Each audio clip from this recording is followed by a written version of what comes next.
कुछ करें, आपको सुनवाते हैं। संपन्न करने के साथ ही अब विकास की एक नई ऊंचाइयों को प्राप्त कर रहा है और उन ऊंचाइयों को प्राप्त करते हुए महत्वपूर्ण विकास केवल एक तरफा नहीं है। अपनी सभ्यता और संस्कृति को बचाए रखते हुए, अपने उच्च आध्यात्मिक मूल्यों और सांस्कृतिक मूल्यों का संरक्षण करते हुए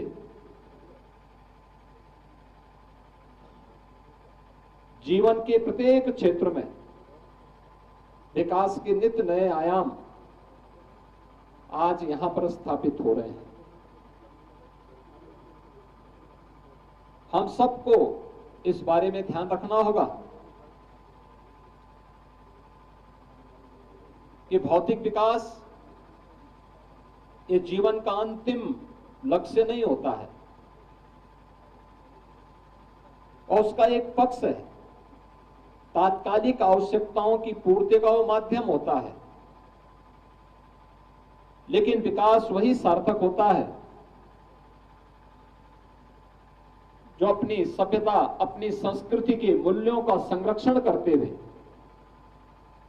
उसका सम्मान करते हुए हमें नित्य नए सोपान की ओर आगे बढ़ने के लिए प्रेरित कर सके। उस नित्य नए सोपान को अग्रसर करने के लिए हमारे शिक्षा के केंद्रों को अपने आप को तैयार करना होगा। यानी हमारे विद्यालय केवल पुस्तकीय ज्ञान तक सीमित न रहे। याद करना, हर सनातन धर्मावलंबी अपने साथ अपना गोत्र लेकर के चलता है। वह गोत्र उसके खानदान के किसी पूर्वज का नहीं होता, वो किसी ऋषि का होता है। कोई अपने को भारद्वाज गोत्र का बोलता है, कोई गर्ग गोत्र का बोलता है, कोई किसी अन्य गोत्र के साथ वो अपने परंपरा को जोड़ता है। यानी जब हम गोत्र की बात करते हैं, प्रवर की बात करते हैं, तो ये बातें हम तब करते हैं जब हमारी अपनी ऋषि परंपरा के प्रति अपनी कृतज्ञता ज्ञापित करते हुए हम उसका स्मरण करते हैं। हम अपनी ऋषि परंपरा के प्रति जो कृतज्ञता ज्ञापित कर रहे हैं, इसके पीछे का भाव क्या है?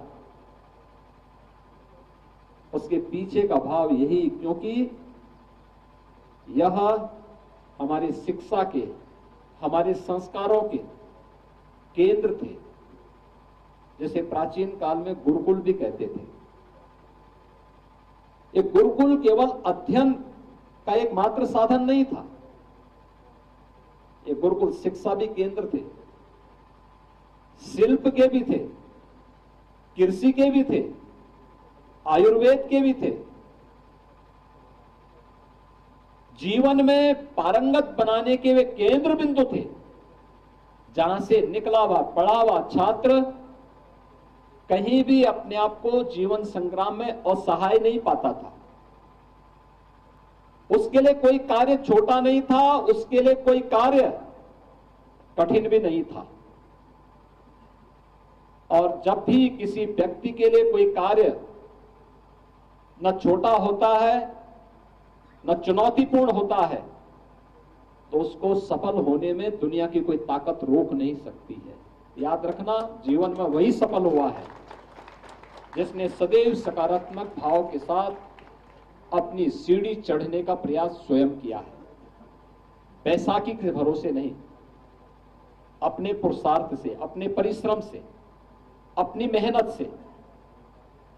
और यह हमारा सौभाग्य है कि वर्तमान में भारत का नेतृत्व एक ऐसे राष्ट्र ऋषि श्री नरेंद्र मोदी जी के हाथों में है, जो भारत को विकास की नई नित नई ऊंचाइयों की ओर लेके जा रहे हैं। राष्ट्रीय शिक्षा नीति 2020 इसी ओर हम सबका ध्यान आकर्षित करती है, जहां पे है कि विद्यालय केवल पुस्तकीय ज्ञान तक सीमित नहीं रहेंगे, व्यवहारिक जानकारी भी उसको होनी चाहिए। और हम लोगों को उस ओर जाना होगा। हमारे विद्यालय में आखिर स्किल डेवलपमेंट के कार्य हो सकते हैं और मुझे प्रसन्नता है उत्तराखंड सरकार ने उस दिशा में आगे कार्य बढ़ाया है। विद्यालय में स्किल लैब है, स्मार्ट क्लासेस है, डिजिटल लाइब्रेरी है।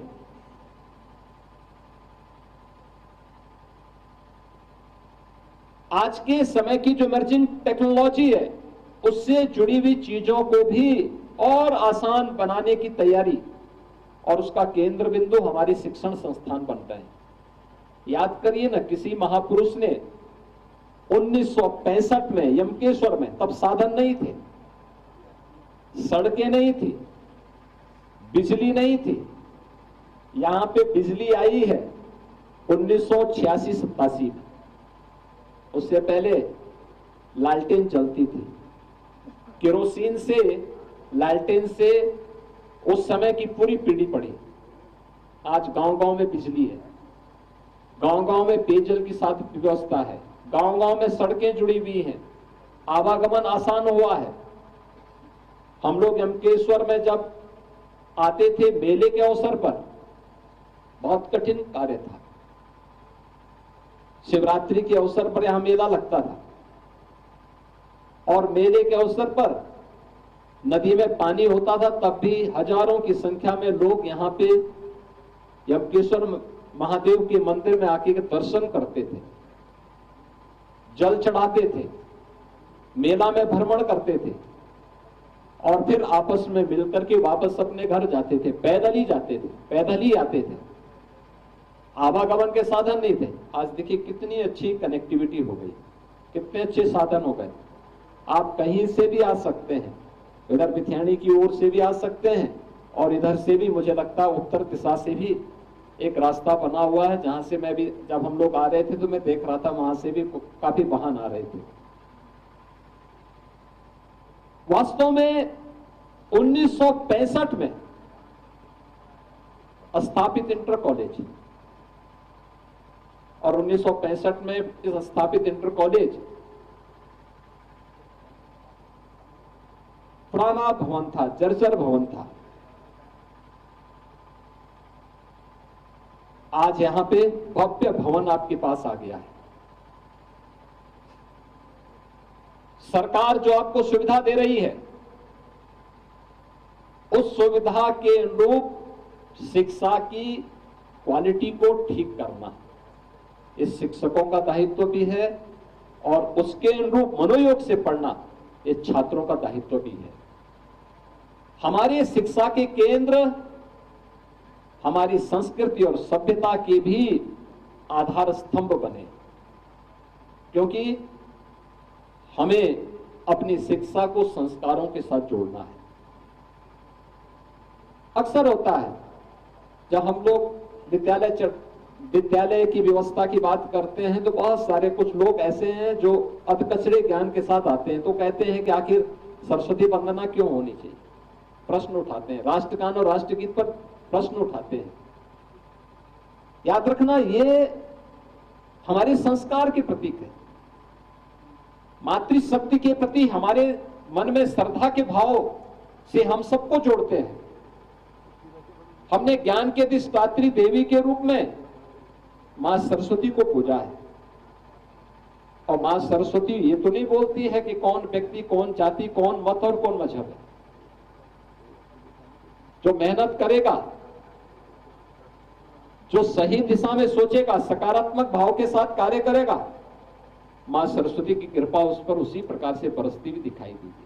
उसकी कृपा में भेद नहीं है, भेद लेने वाले के मन में है। जो लेना नहीं चाहता है उसको कोई जबरदस्ती नहीं दे सकता है, लेकिन मां तो कृपा बराबर बरसाती है।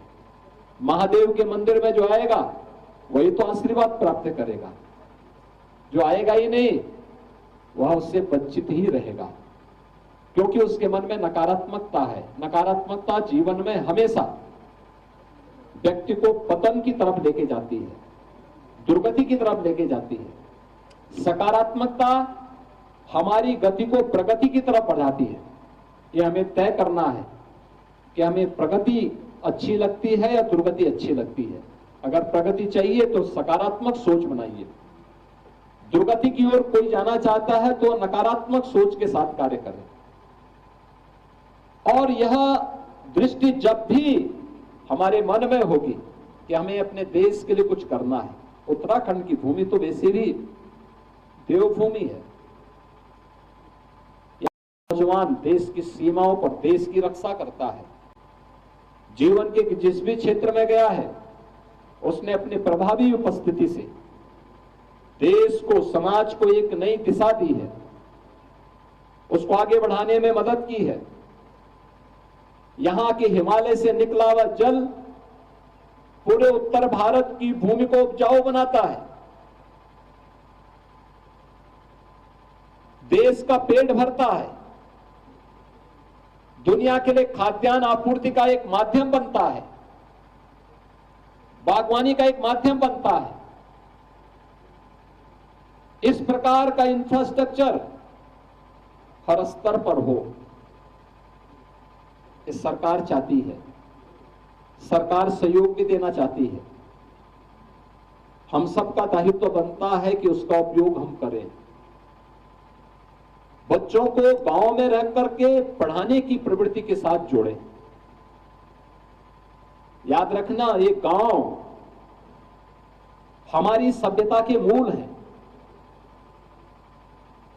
मूल जितना मजबूत होता है, जितनी गहरी होती है उसकी जड़ें,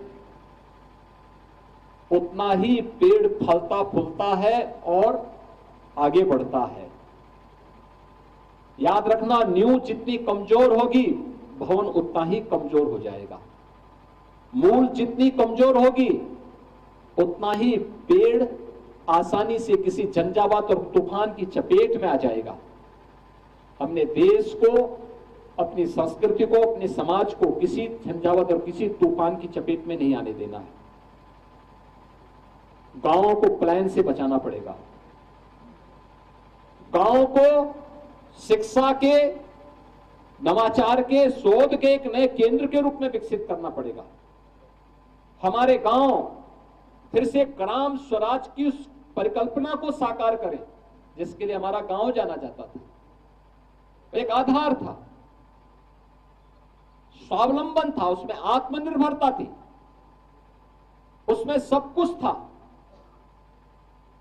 मुझे याद है बचपन में हमने इसी क्षेत्र में जब जन्म लिया था, हमारी निर्भरता सरकार पर 0% हुआ करती थी। यानी कोई भी कार्य के लिए सरकार पर निर्भरता नहीं, गांव के लोग मिलकर के अपने सारे कार्यों को संपन्न करते थे। इस पूरे क्षेत्र में भी हम लोग देखते थे सरकार पर कोई निर्भरता नहीं होती। गांव की सड़क भी गांव के लोग मिलकर बना लेते थे। सरकार कभी कभी आती थी उस समय तो।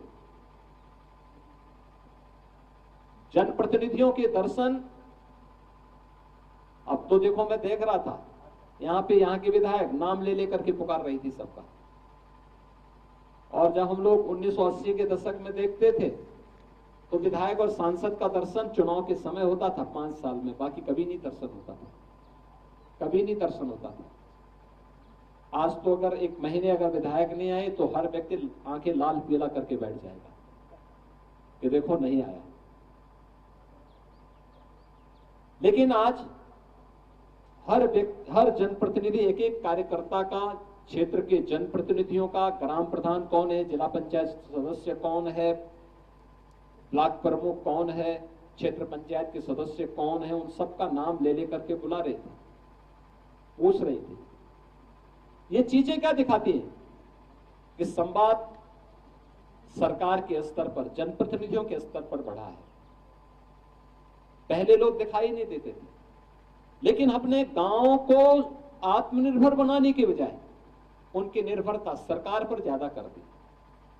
सरकार, हर चीज के लिए सरकार को दोषी देना, हर कार्य के लिए दूसरों पर निर्भर होने की प्रवृत्ति हमारे समय में कभी नहीं था, कभी नहीं। मुझे याद है हम लोग कभी किसी कार्य के लिए सरकार से कोई मांग नहीं करते थे, कभी नहीं मांग करते थे। एक बात, महीने में एक बार केरोसिन मिल जाए उतना पर्याप्त है, बाकी किसी चीज के लिए नहीं। बिजली थी नहीं, लेकिन तब भी जीवन था और खुशहाल भरा था। गांव में मिलकर के लोग रहते थे, सौहार्दपूर्ण वातावरण था। आज जब उस वातावरण की हम कभी उसके बारे में सोचते हैं तो हमें लगता है वो समय वास्तव में स्वर्णिम था, वह स्वर्गयुग था।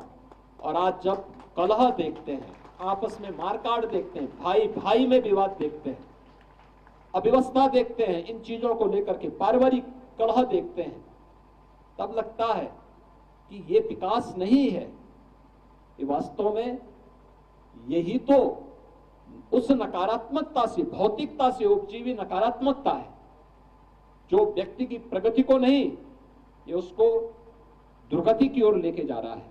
हमें उससे बचना होगा। अपने शिक्षण केंद्रों को आगे बढ़ाना पड़ेगा और खूब मेहनत करनी पड़ेगी।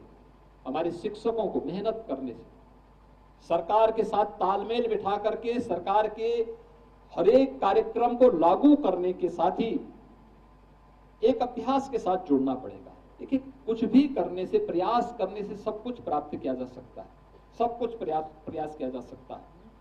और उत्तराखंड के बाद बहुत अवसर है अच्छा करने की, अच्छी दिशा में आगे बढ़ा है। ये दिशा और तीव्रता के साथ आगे बढ़ेगी तो आने वाले समय में ढेर सारे अवसर आप सबको प्राप्त होंगे। मुझे बहुत अच्छा लगा आज यहाँ पर विद्यालय के प्रधानाचार्य जी ने, यहाँ के शिक्षा मंत्री जी ने, इन सब की इच्छा थी कि यहाँ पर आकर के इस विद्यालय का लोकार्पण के कार्यक्रम में मुझे भी शामिल होने का अवसर प्राप्त हो।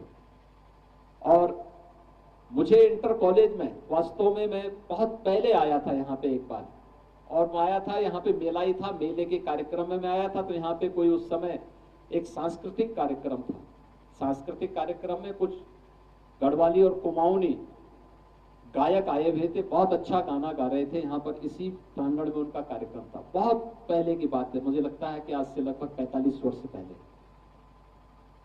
हम लोग छोटे छोटे थे उस समय, उस कार्यक्रम में देखने के लिए आए थे। और भवन काफी जर्जर था, खपड़े का भवन था, टीन से छत बनी हुई थी। मुझे 2 वर्ष पहले प्रिंसिपल साहब जब मिल गए थे, मैंने उनसे पूछा, मैंने कहा क्या स्थिति है भवन की, क्या स्थिति है। उन्होंने कहा बाकी ठीक है। फिर मैंने आदमी भेजा, मैंने कहा भी जाके देखो यहाँ पे कुछ कार्य होना चाहिए। और मैं धन्यवाद दूंगा आदित्य बिरला ग्रुप को, जब मैंने उनको कहा कि भाई आप लोग जाकर के वहाँ एक भवन बनवा दीजिए, बच्चों की अच्छी पढ़ाई के एक माध्यम बन सके, उत्तराखंड सरकार के साथ मिलकर के हम इस कार्य को आगे बढ़ा पाएंगे तो उन बच्चों का कल्याण हो पाएगा, अच्छा इंफ्रास्ट्रक्चर मिल जाएगा उनको। और एक समय सीमा के अंदर विद्यालय परिवार ने उस कार्य को आज पूरा किया है, आज इसका लोकार्पण भी हो गया है। अब इसमें और अच्छी शिक्षा मिले।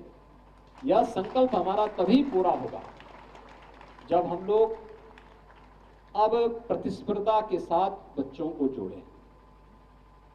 देखिए, आज शिक्षा भी आसान हो गई है आपके लिए, यहाँ पर अच्छी दिशा में। अभी यहाँ के शिक्षा मंत्री जी ने भी और मुख्यमंत्री जी ने भी घोषणा की है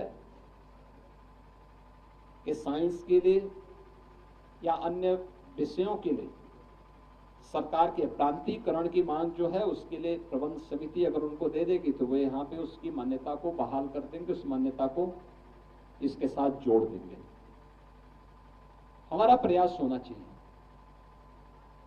कल मेरे पास राजस्थान के एक सज्जन आए थे लखनऊ में। उन्होंने मुझे एक बात बताई वहां पे। उन्होंने कहा कि देखिए, मैंने गरीब बच्चों को लिया, उन बच्चों को नीट की तैयारी करे, यानी मेडिकल के एंट्रेंस एग्जाम की तैयारी करवाता था। और इस समय मुझे बता रहे थे कि 138 बच्चे उनके ऐसे हैं जो देश के अंदर अलग अलग मेडिकल कॉलेजेस में अध्ययन कर रहे हैं। उन बच्चों से ही उनको तैयारी करवा करके उन्होंने, और वे अलग अलग उसमें देश भर के गवर्नमेंट मेडिकल कॉलेजेस में पढ़ाई कर रहे हैं। हम भी तो IIT JEE के लिए, नीट के लिए किसी अन्य प्रतियोगी परीक्षाओं के लिए उन बच्चों को तैयार कर सकते हैं। यानी जो निर्धारित समय है, उस निर्धारित समय के बाद भी विद्यालय भवन का उपयोग हो, उसमें हम कुछ विशेष कक्षाएं चलाएं।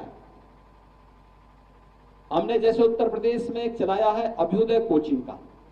मुझे याद है जैसे कोरोना में उस समय लॉकडाउन प्रारंभ हुआ तो हमारे सामने दो चुनौती आई थी। एक चुनौती थी कि बड़े पैमाने पर उत्तर प्रदेश के जो कामगार और श्रमिक अन्य राज्यों में कार्य कर रहे थे वे उत्तर प्रदेश की तरफ आना शुरू हुए, और दूसरा उत्तर प्रदेश के जो बच्चे आईआईटी जेईई और नीट की तैयारी करने के लिए कोटा में और अन्य जगहों पर गए हुए थे, उनके अभिभावक और उन बच्चों में सब में उतावलापन कि अब कैसे होगा। मेरे सामने चैलेंज था कि आखिर इन बच्चों को कैसे लाएं। तो मैंने उस समय राजस्थान की जो सरकार थी, अशोक गहलोत जी वहां मुख्यमंत्री थे, उस सरकार से संपर्क किया तो उन्होंने कहा कि हम कोई सहयोग नहीं कर पाएंगे। तो मैंने कहा भी आप सहयोग मत करना, लेकिन हमारे यहां से बसें जाएंगी, उनको रोकना मत। और मैंने उत्तर प्रदेश से 500 बसें भेजी। प्रत्येक बस में मैंने कुछ पुलिसकर्मी भी बिठाए और प्रयास किया कि उन बच्चों को जब हम कोटा से लेके आएंगे तो उनको 2-3 जगह भोजन जलपान आदि की व्यवस्था हो सके। मैं उनको लेके आया, तब तक त्रिवेंद्र जी का भी फोन मेरे पास आ गया कि उत्तराखंड के भी बच्चे हैं। मैंने कहा आप चिंता मत करिए, मैं लेके आता हूं वहां से। फिर मैंने उत्तर प्रदेश से बस भेजी वहां से, और मैंने त्रिवेंद्र जी से पूछा, मैंने कहा बताओ कहां इन बच्चों को भेजना है। इन्होंने कहा देहरादून और हल्द्वानी तक पहुंचवा दीजिए। और मैंने वहीं से कोटा से उठा करके जो बच्चे यहाँ के थे वहीं से उनको ला करके और देहरादून और हल्द्वानी तक उनको पहुंचाने का काम उस समय किया था। यानी तब मैंने तय किया कि हमें जो बच्चे हमारे वहां पढ़ाई कर रहे हैं, वहां कोचिंग कर रहे हैं, उन बच्चों के लिए अगर हम कोचिंग की व्यवस्था यहां पर कर ले तो बहुत सारे बच्चे यहीं पे तैयारी कर पाएंगे। और मुझे उस समय हमने अभ्युदय कोचिंग के नाम पर प्रारंभ किया। दोनों वर्जन उसके थे, फिजिकली भी और वर्चुअल भी। कोई भी छात्र अगर वर्चुअल उसके साथ जुड़ना चाहेगा किसी भी उसके साथ, तो उसके लिए उसको हम लोगों ने लिंक दे रखा था कि आप इससे जुड़िए, आप किस प्रतियोगी परीक्षा की तैयारी करना चाहते हैं, आप इसमें अभ्युदय कोचिंग के साथ जुड़ सकते हैं। अगर आप फिजिकली क्लास अटेंड करना चाहते हैं तो कंपटीशन के माध्यम से आपको उसमें पास करना पड़ेगा, उसके बाद आपको हम उसके साथ जोड़ेंगे। और इसकी क्लासेस कौन चलाते हैं? वहां पे क्लासेस चलाते हैं अगर कोई आईएएस की तैयारी कर रहा है तो जो हमारे जितने भी नए ज्वाइंट मजिस्ट्रेट आते हैं आईएएस के रूप में, उनकी पहली पोस्टिंग होती है तो मैं उनको कहता हूं 1 घंटा इन बच्चों की तैयारी करने में आप लगाइए। 1 घंटे का समय वो देता है, उन बच्चों की कोचिंग करवाता है। कोई नया लड़का आईपीएस के बाद फील्ड में उतरता है तो उसको मैं 1 घंटा उसमें भी लगवाता हूं। कोई नया डॉक्टर आता है जिसने नीट पास किया है और वह जैसे आता है मैं उसको बोलता हूं 1 घंटा आप भी दीजिए। आईआईटी जेईई से पास आउट लड़कों को मैं 1-1 घंटा सभी को जोड़ करके करता हूं, किसी एक अधिकारी को वहां का नोडल अधिकारी बना करके। और बहुत अच्छा कार्य अभ्युदय के माध्यम से वर्तमान में चल रहा है और उसके परिणाम बहुत अच्छे आ रहे हैं।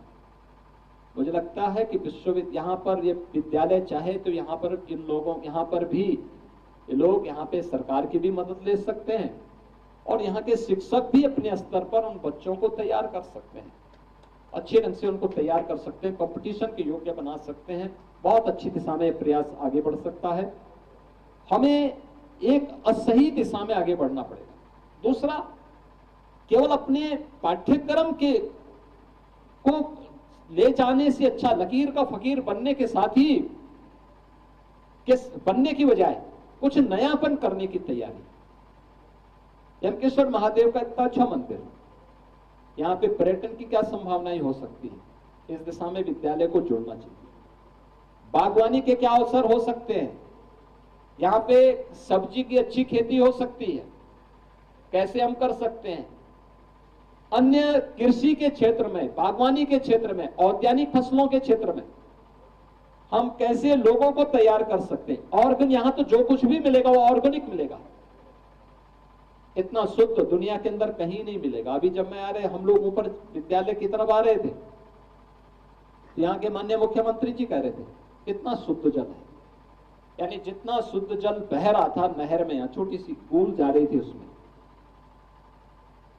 उतना शुद्ध जल पैसे में भी नीचे नहीं मिलेगा कहीं। क्या प्राकृतिक जल है, कितना शुद्ध है, और उस शुद्धता की कीमत हमें समझनी पड़ेगी। उस दिशा में कुछ एक नए प्रयास को आगे बढ़ाने की आवश्यकता है। कुछ भी नया करेंगे वह लोगों के लिए एक प्रेरणा होगी, और उस प्रेरणा का केंद्र बिंदु हमारे शिक्षण संस्थानों को बनना पड़ेगा।